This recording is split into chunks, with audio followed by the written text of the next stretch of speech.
In a big development, the government has found that the mob in Leh was incited by Sonam Wangchuk through his provocative statements.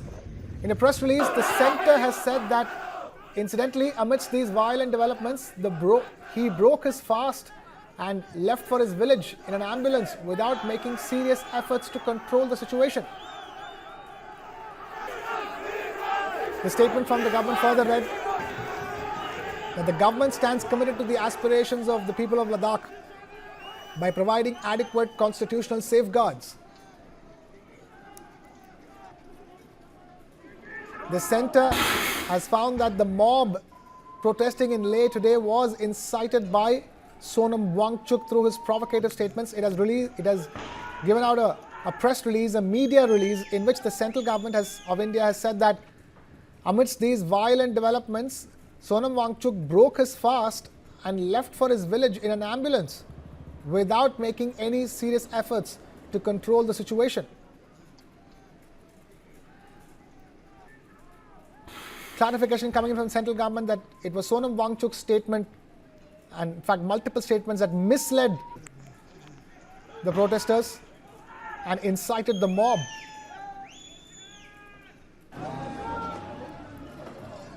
The government has also accused Sonam Wangchuk of not making any efforts to control the situation,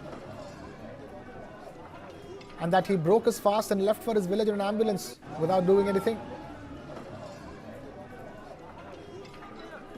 The statement from the centre also said, and I quote, "The government is committed to the aspirations of the people of Ladakh by providing adequate constitutional safeguards." We have our Deputy Managing Editor, Karthikeya Sharma, now joining us on the phone line for more. Karthikeya, this is a very important statement in the context of things. The government, central government itself, coming out with a very detailed clarification. I think, Krishna, what has happened is the government is disturbed by the fact that a lot of protesters and the people associated with this larger demand on the climate change or the sixth schedule or the autonomy, they use the word Gen Z. They tried to inject a political color into a protest which was about local languages, climate change, empowerment, more representation in public institutions of the Ladakhi people, more representation of the Ladakhi people in the government offices, better venues in terms of political representation. But the sort of violence that happened, the BJP office that got burned, a lot of to and fro has happened. Amit Malviya tweeted that the Congress councillor was involved in it. The Lieutenant Governor has very clearly said that it looks that the violence was being purposely done. Now, there are a couple of things here.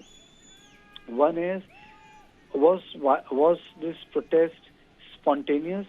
Well, I would say the protest was organized. Was violence spontaneous? No one can know. Only the investigating agency will decide that the sort of people who went there to burn, when they burned the political office, the BJP, why did that happen? Are the demands legitimate? I think, people in the Union of India can demand greater autonomy, sixth schedule, fifth schedule. I think they are part and parcel of our political language. Even the cookies in Manipur were demanding sixth schedule till the problem became slightly intractable, and now they want a separate union territory.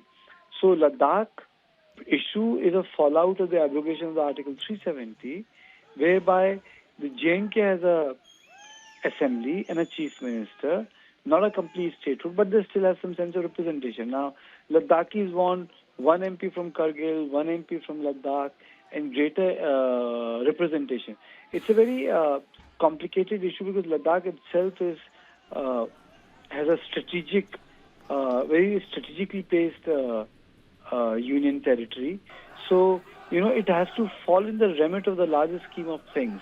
So I would say it's a very complex issue right now in terms of climate change, representation, language, culture, protection of the livelihood of the people, position of genuine, legitimate demand from the people of Ladakh. Right. If they do it from the national security, Krishna, then the ball game becomes a very different game.